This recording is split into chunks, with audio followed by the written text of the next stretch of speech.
strange purple light filtered through the crystal formations as Dr. Anna Reed descended deeper into the cave system on New Haven 3, a place locals avoided due to old superstitions about cursed ground. Her scanner beeped steadily as she documented mineral samples for the Colonial Survey. But something else caught her attention. A sound like whimpering echoing from the darker recesses of the cavern. Anna had been studying alien geology for 12 years, across 7 different worlds. Yet she had never heard anything quite like this before, vulnerable and desperate in a way that made her chest tighten with unexpected emotion. She followed the sound through narrow passages until she found a small chamber lit by bioluminescent fungi. And there in the center lay something that defied every regulation in the Colonial Contact Manual. A creature no bigger than her palm trembled against the cold stone floor, its scales a deep midnight blue that shimmered with hints of silver. Tiny wings folded against a body covered in what looked like burn marks and deep scratches. Anna knelt beside the dying creature and felt her breath catch in her throat. This was clearly a baby dragon. Though unlike any species documented in the xenobiology databases, its breathing was shallow and rapid. And when it opened one golden eye to look at her, she saw intelligence there, ancient and sorrowful despite its obvious youth. The creature tried to lift its head but collapsed back onto the stone with a sound that broke Anna's heart completely. She knew the protocols. Unknown alien species were to be reported immediately to Colonial Command and handled only by trained contact specialists, wearing full environmental suits, but this tiny being was dying right in front of her, and every moment she spent following proper procedure would bring it closer to death. Anna carefully scooped the dragon into her sample collection bag, making sure not to touch it directly with her bare hands, though she doubted any pathogen could survive in something so close to death. The creature barely reacted to being moved except for a faint rumbling sound that might have been comfort or resignation. Back at her research station, Anna sealed the laboratory doors and activated privacy mode, something she had never done in her entire career. She gently placed the dragon on a heated examination table and began scanning it with every medical device she could find. The readings were unlike anything in her databases. The creature's body temperature was far too low. Its cellular structure was breaking down at an alarming rate, and there seemed to be some kind of energy field around it that her instruments could barely detect. Anna worked through the night trying different approaches, warming lights, nutrient solutions, even attempting to synthesize what she thought might be appropriate food based on its tooth structure. Nothing seemed to work, and by dawn the dragon's breathing had become even more labored. In desperation, she remembered a technique used for reviving hypothermic mammals and carefully wrapped the creature in thermal blankets while setting up an IV drip of basic glucose solution. She watched helplessly as hours passed, convinced she was going to witness the death of possibly the last member of an unknown species. Then something miraculous happened. The dragon's internal glow began to strengthen, and its breathing became more regular. By the second day, it was able to lift its head and look around the laboratory with clear, intelligent eyes. Anna tried offering it small pieces of different foods and discovered it seemed to prefer rare metals mixed with organic compounds, a diet she managed to approximate using mineral supplements and protein paste.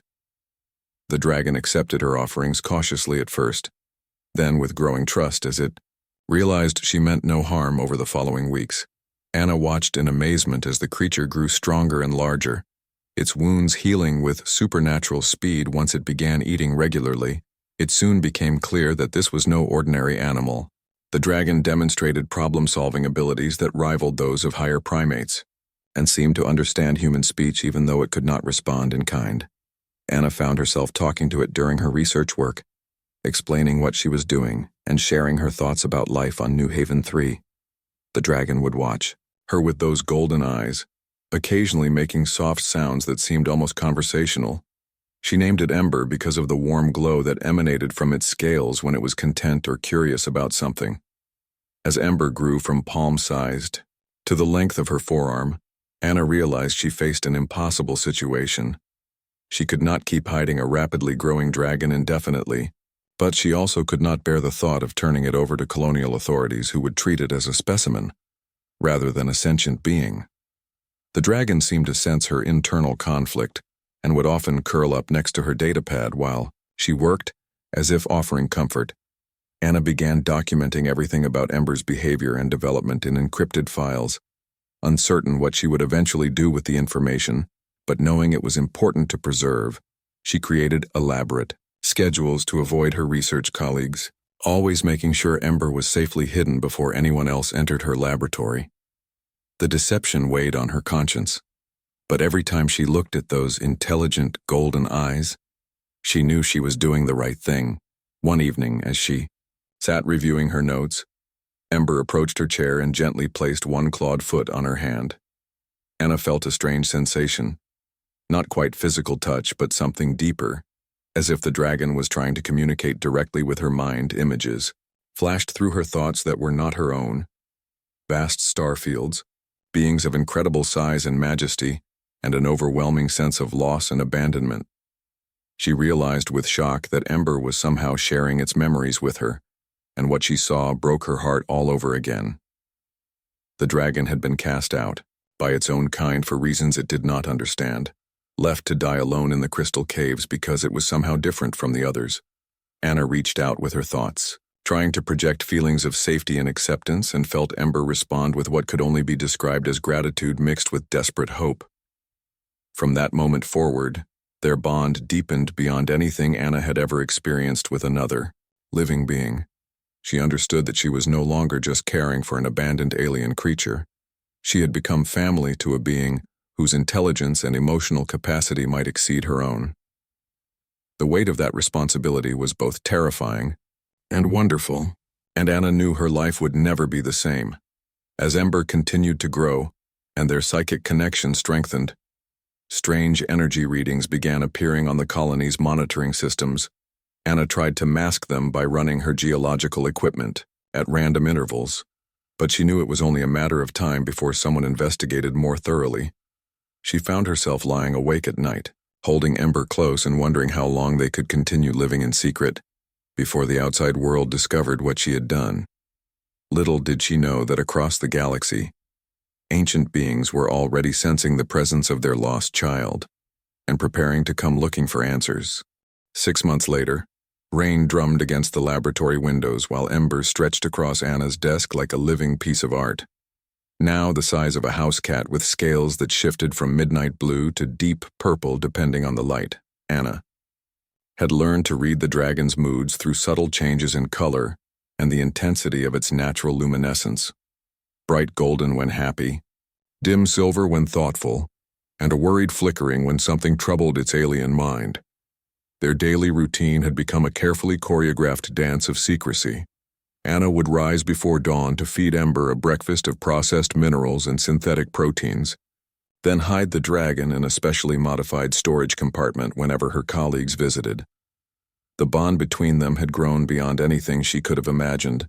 When she first found that dying creature in the caves, Ember seemed to understand not just her words but her intentions and emotions. Often responding to thoughts she had not even spoken aloud. This morning was different, though. Ember kept pacing restlessly around the laboratory, occasionally stopping to stare out the window at the stormy sky with an expression Anna had learned meant deep concentration. She was analyzing soil samples from the northern continent when images suddenly flooded her mind. Not her own memories, but Ember's, showing her vast creatures with wings that blotted out suns and voices that could shake entire planets. Anna gasped and nearly dropped her scanner as she realized Ember was sharing more detailed memories than ever before. And these were not of abandonment but of majesty and power through their psychic link. She experienced flying through nebulae alongside beings so massive they could cradle moons in their claws. And she understood for the first time what Ember's people truly were. Not just dragons, but ancient guardians of the galaxy itself. Visions showed her why Ember had been cast out. Its unusual coloring and smaller size marked it as different from the traditional dragon bloodlines, and despite its obvious intelligence and potential, the elders had declared it unfit to carry on their sacred duties. Anna felt tears streaming down her face as she experienced Ember's pain at being rejected by those it loved most, left alone on a barren world to live or die based on its own strength. But then the dragon showed her something else. images of Anna herself through Ember's eyes, depicting their first meeting not as a rescue but as a moment of destiny. She saw herself as Ember perceived her, not just a kind human scientist but something unprecedented in dragon history, a being from another species who had chosen to care for an abandoned hatchling without expecting anything in return. The psychic connection intensified, and Anna felt Ember's deep affection and gratitude washing over her like warm sunlight. She reached out and gently stroked the dragon's scales, sending back her own feelings of love and protection through their bond. Ember began to purr, a sound like distant thunder mixed with singing crystal, and curled up in her lap despite being almost too large for such closeness. Their peaceful moment was interrupted by the harsh buzz of the laboratory's security alert. Anna quickly guided Ember into the hidden compartment and activated the camouflage field. Just as Director Walsh entered with 2 colonial security officers, Dr. Reed, "We need to discuss some unusual energy readings that have been emanating from your laboratory over the past several weeks," Walsh said, his voice carrying the tone of someone who expected immediate compliance. Anna felt her heart pounding but kept her expression neutral as she gestured toward her geological equipment. "I've been running deep core analysis on mineral samples from the crystal caves. The resonance patterns can create some pretty strange electromagnetic signatures." The security officers began scanning the room with their detection devices while Walsh examined her research logs. Anna could feel Ember's presence in her mind, the dragon somehow managing to project calm reassurance despite being hidden just meters away from discovery. One of the officers paused near the storage compartment, frowning at his scanner readings. "There's definitely something unusual here, but I can't get a clear signature. It's like there's some kind of interference pattern blocking our instruments." Anna realized that Ember was somehow masking its own energy output, demonstrating an ability she had not known the dragon possessed. "The cave minerals contain high concentrations of rare earth elements," she said smoothly. "They tend to create sensor shadows and false readings." Walsh spent another hour examining her work before finally leaving with a warning about proper protocol for unusual discoveries. As soon as they were gone, Anna released Ember from hiding and found herself shaking with delayed reaction to how close they had come to exposure. The dragon immediately sensed her distress and began projecting soothing thoughts through their bond, sharing images of safety and protection. That evening, as they sat together reviewing star charts on Anna's personal display, Ember suddenly became very still and focused on something beyond the laboratory walls. Anna felt a strange sensation through their connection, as if something vast and distant was calling to her dragon companion. Ember's scales began to glow brighter, and Anna realized the dragon was somehow communicating across impossible distances with others of its kind.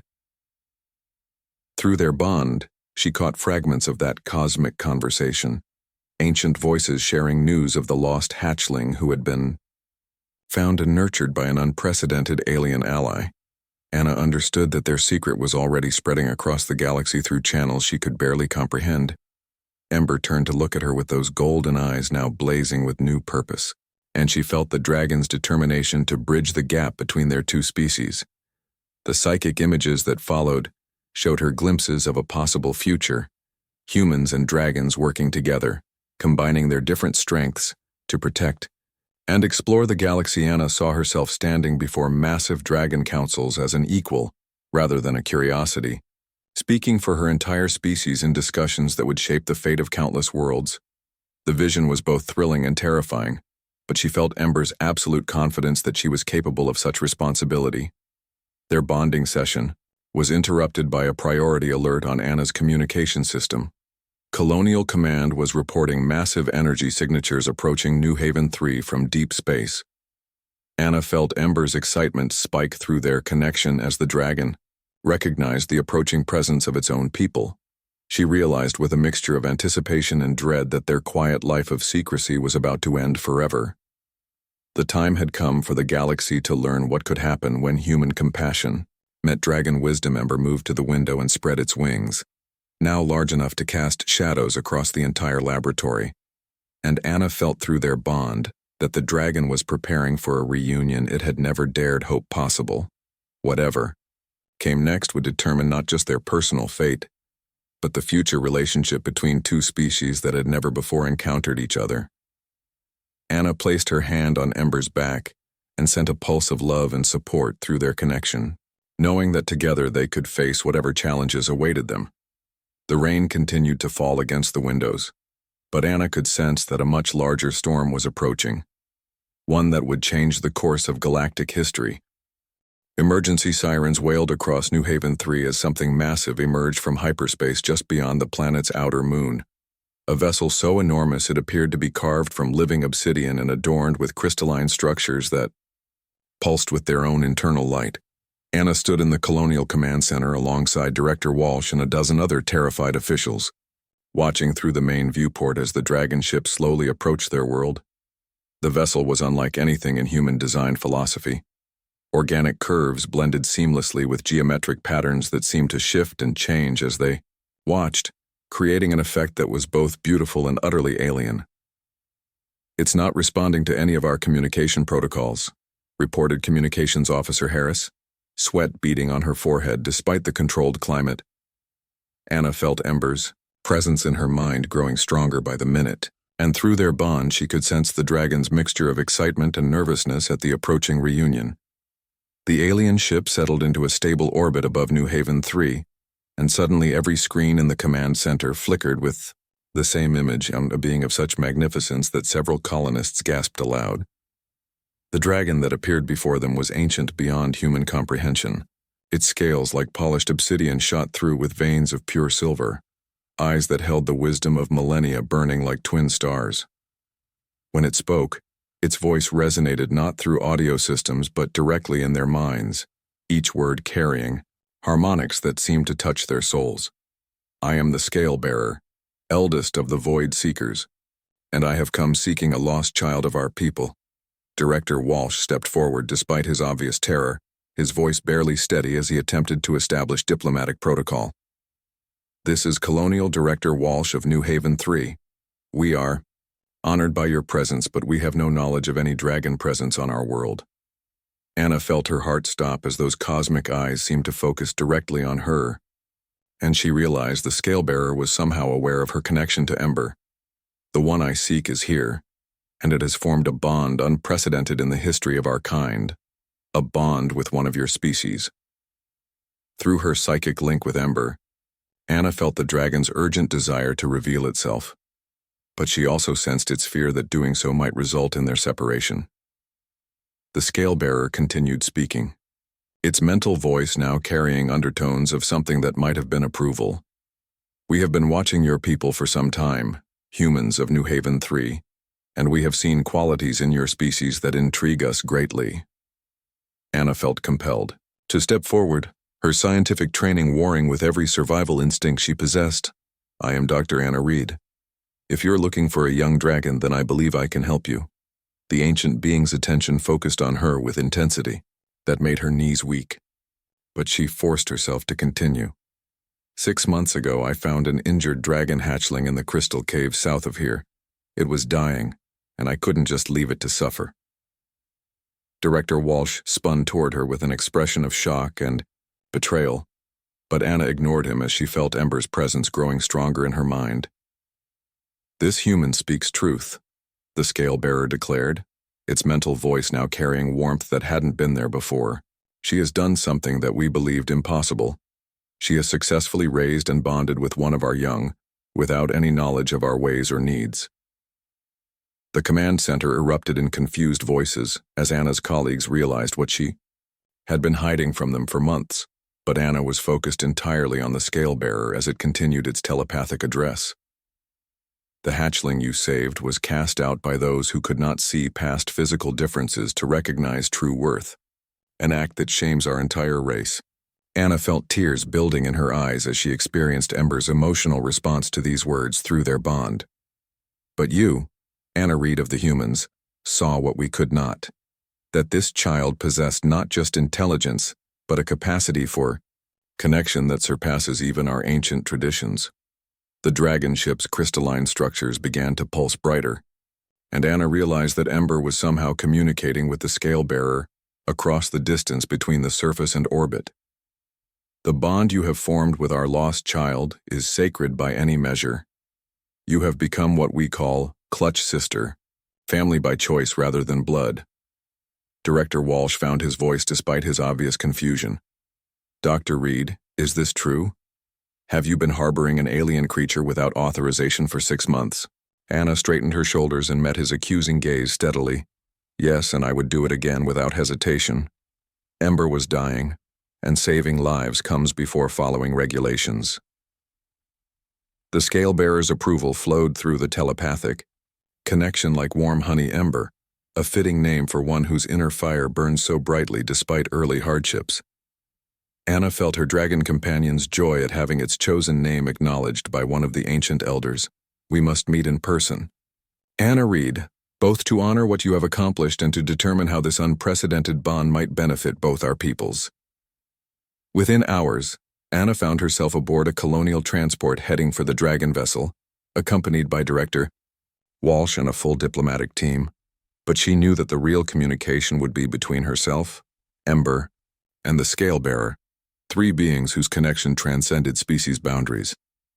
The interior of the Dragon ship was even more impressive than its exterior, with corridors that seemed to grow from living crystal and chambers that pulsed with their own bioluminescence.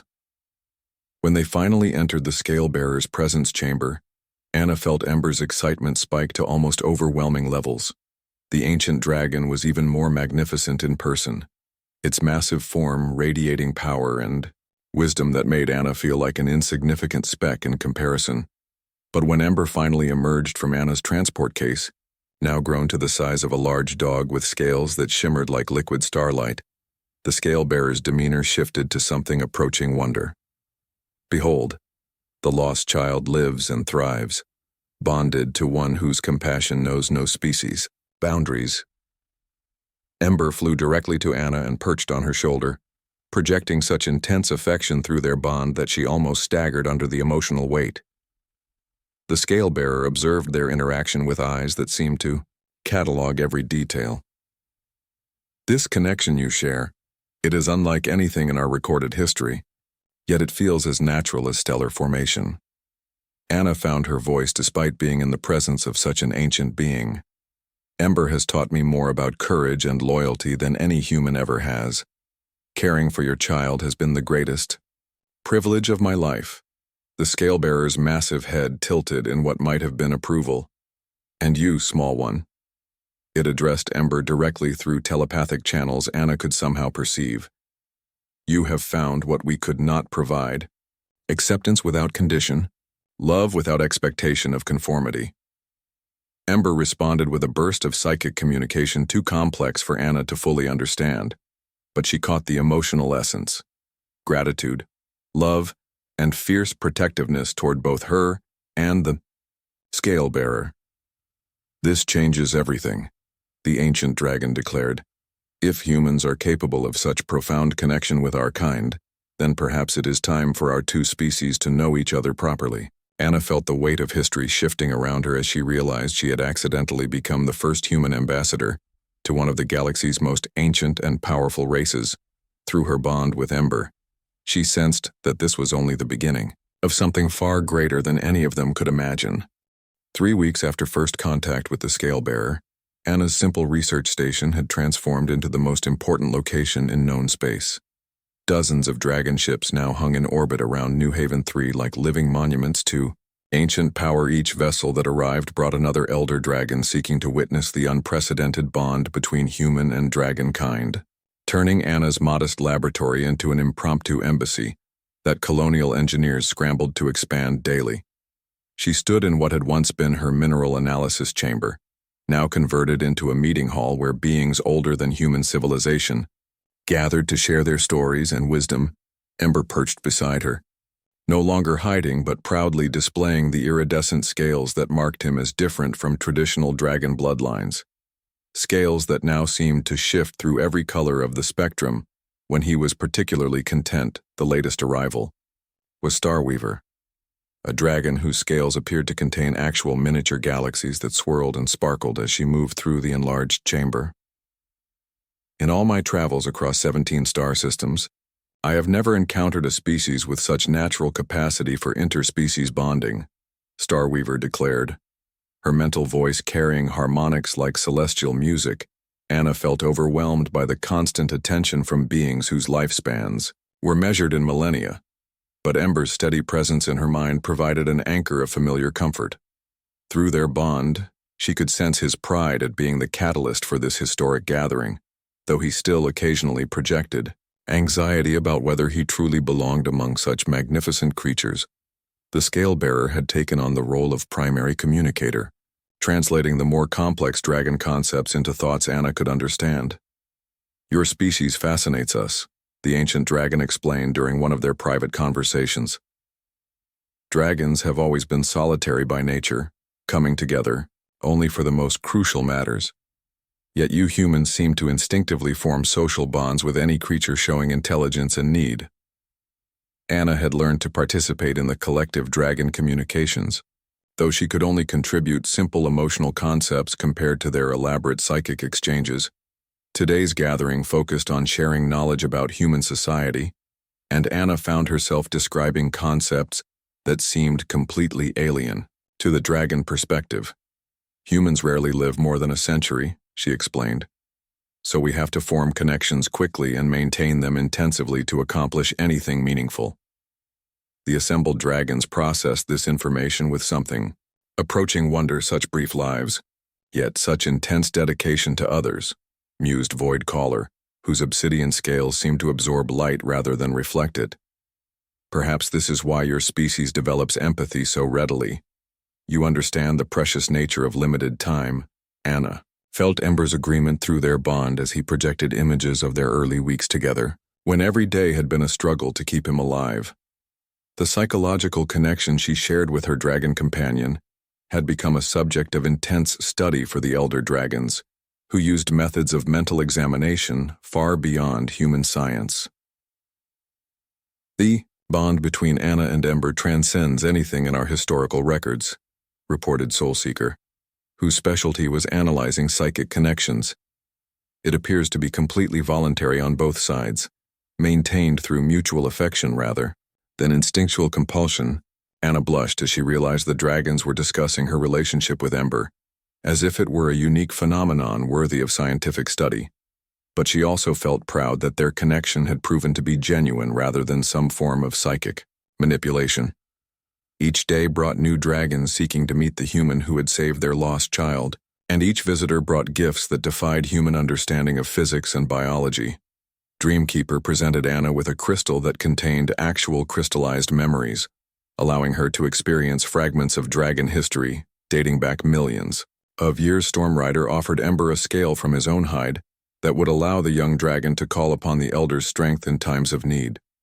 The most meaningful gift came from Worldsinger, an ancient female dragon whose scales held the deep green of old forests. For the one who showed us that love knows no species boundaries, she declared, offering Anna a pendant made from dragon heartstone. This will allow you to communicate with any of our kind across any distance, and will mark you as family to dragons throughout the galaxy. Anna accepted the pendant with trembling hands, feeling the warm pulse of life within the crystalline structure. When she placed it around her neck, she suddenly became aware of dragon thoughts and emotions from across the entire star system, a network of ancient minds welcoming her as one of their own. The colonial government struggled to adapt to their world becoming the center of galactic. Diplomacy Director Walsh had been promoted to interspecies liaison, though he still looked bewildered every time he entered a room full of massive dragons discussing topics beyond human comprehension. Dr. Reed has become more important to our colony than our entire government, he confided to Anna during a brief break from official ceremonies. The dragons seemed to consider her their primary point of contact with humanity. Anna felt the weight of that responsibility, but also the support of Ember's presence in her mind, and the growing network of dragon allies who had accepted her as family.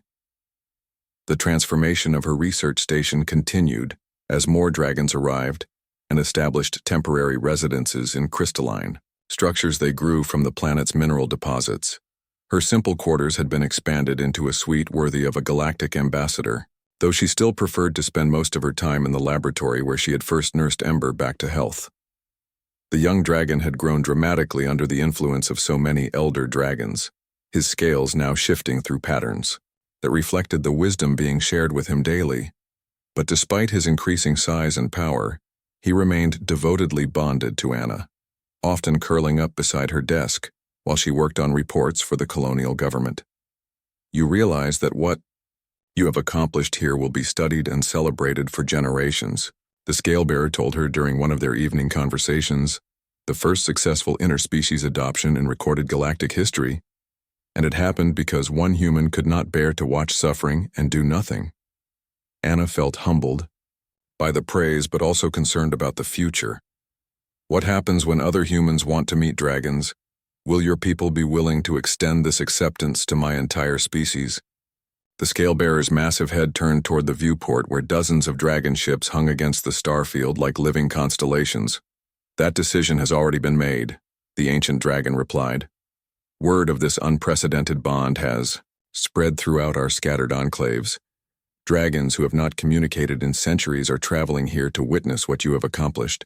Anna realized that her simple act of compassion had set in motion events that would reshape the galaxy's political and social structures. Through her bond with Ember, she could sense the young dragon's excitement about the future they would build, together, bridging the gap between species that had never before encountered each other. The gathering was far from over, but Anna already understood that nothing would ever be the same. For her, for Ember, for humanity, or for the ancient dragon, civilization that had found unexpected kinship among the stars. 1 year after the first dragon ship arrived at New Haven 3, Anna stood before the largest assembly of dragons ever recorded in galactic history. Representatives from every known enclave across the spiral arm had gathered to witness an event that would be remembered until the stars themselves died. The ceremony took place in a vast crystalline amphitheater that the dragons had grown specifically for this occasion, its walls pulsing with bioluminescent patterns that reflected the emotional states of every being present. Anna wore robes woven from dragon silk and adorned with scales freely given by dozens of elder dragons, each one representing a different aspect of the honor she was about to receive. Ember stood beside her, now fully grown and magnificent beyond her wildest dreams when she had first found him dying in those crystal caves. His scales had developed into a pattern unique among dragon kind. Midnight blue shot through with silver veins that seemed to contain actual starlight, marking him as the bridge between two species. The scale-bearer's voice resonated through the minds of every being present as the ancient dragon began the formal ceremony. Before us stands Anna Reed, first of the humans to demonstrate that true compassion transcends the boundaries of species, world, and even evolutionary origin. Anna felt the weight of thousands of dragon minds focused on her, their collective attention both humbling and empowering. Through her heartstone pendant, she could sense the emotions of dragons from across the galaxy: pride, hope, and something that felt remarkably like familial love. Today we grant her a title that has never before been bestowed upon a non-dragon. She shall be known as Dragon Friend, Speaker for Humanity, and Guardian of the Sacred Bond. The ceremony that followed involved rituals older than human civilization, as each elder dragon in attendance shared a fragment of their life force with Anna through psychic connection. She experienced flashes of cosmic history, the birth of stars, the rise and fall of countless civilizations, and the long, lonely centuries when dragons had believed themselves to be the only truly intelligent species in the galaxy. When the ritual concluded, Anna found herself fundamentally changed. Still human, but now capable of perceiving and interacting with the universe in ways that had previously been impossible. Her bond with Ember had evolved into something deeper than companionship. They were now true partners in every sense, each strengthening the other through their connection. The honor you have received comes with great responsibility, the scale-bearer explained as the formal ceremony concluded. You will serve as the primary liaison between our species, helping to establish protocols for future contact and cooperation. Anna accepted the responsibility with a mixture of pride and trepidation, knowing that her decisions would affect the fate of both species for generations to come. The establishment of the Dragon Embassy on New Haven 3 had transformed the entire star system into a hub of interspecies activity. Human diplomats and scientists arrived daily to study and learn from their new dragon allies, while colonial engineers worked alongside dragon architects to create structures that could accommodate both species comfortably. Anna found herself at the center of a revolution in galactic politics. As news of the human-dragon alliance spread to other star systems and species, the dragon's reputation as powerful but aloof guardians of cosmic order had kept most civilizations at respectful distances for millennia. But humanity's successful integration into dragon society sent shockwaves throughout the galactic community. If humans could forge such bonds with the ancient dragons, what other supposedly impossible alliances might be possible? Anna spent her days training other humans in the basics of dragon communication and culture, teaching them to perceive the psychic emanations that dragons used for complex thought transmission. Her evenings were spent in council sessions with elder dragons, planning the expansion of the alliance to other human colonies and discussing the implications of sharing dragon technology and wisdom with her species. The most challenging aspect of her new role was managing the flood of requests from human governments, wanting to establish their own dragon connections. Every colony world in human space wants their own dragon embassy, Director Walsh reported during one of their weekly briefings. They seem to think we can just assign dragons to different systems like diplomatic attachés.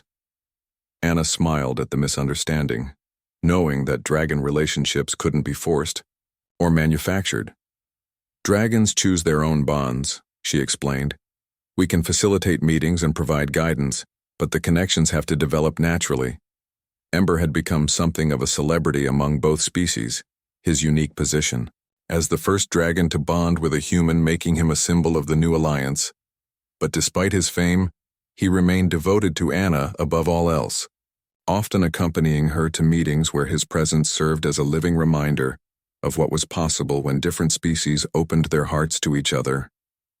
The technological exchanges between humans and dragons had already begun revolutionizing human science and industry. Dragon biotechnology allowed for the growth of living ships and structures that adapted to their occupants' needs. Human manufacturing techniques enabled dragons to create tools and devices that enhanced their natural abilities in ways they had never imagined. But the most significant development was the establishment of mixed crews for deep space exploration missions. Anna found herself aboard the first such vessel, a hybrid ship that combined human engineering with dragon biotechnology, crewed by volunteers from both species working together as equals. Their maiden voyage took them to a previously unexplored star system, where they discovered evidence of an ancient civilization that had mysteriously vanished. Working together, human archaeologists and dragon historians began piecing together the story of a people who had reached for the stars, only to be destroyed by their own inability to cooperate with other species. The discovery served as a sobering reminder of how rare and precious the bond between humans and dragons truly was. This is what we must never become, Anna told the mixed crew as they stood among the ruins of the lost civilization. Our strength lies not in our individual abilities, but in our willingness to reach across the void and touch minds different from our own. Ember's agreement flowed through their bond, reinforced by the psychic assent of the dragon crew members as their ship prepared for the journey home to New Haven 3. Anna reflected on how far they had all come from that day, when she found a dying dragon hatchling in a crystal cave. What had begun as a simple act of compassion had grown into something that would shape the future of galactic civilization.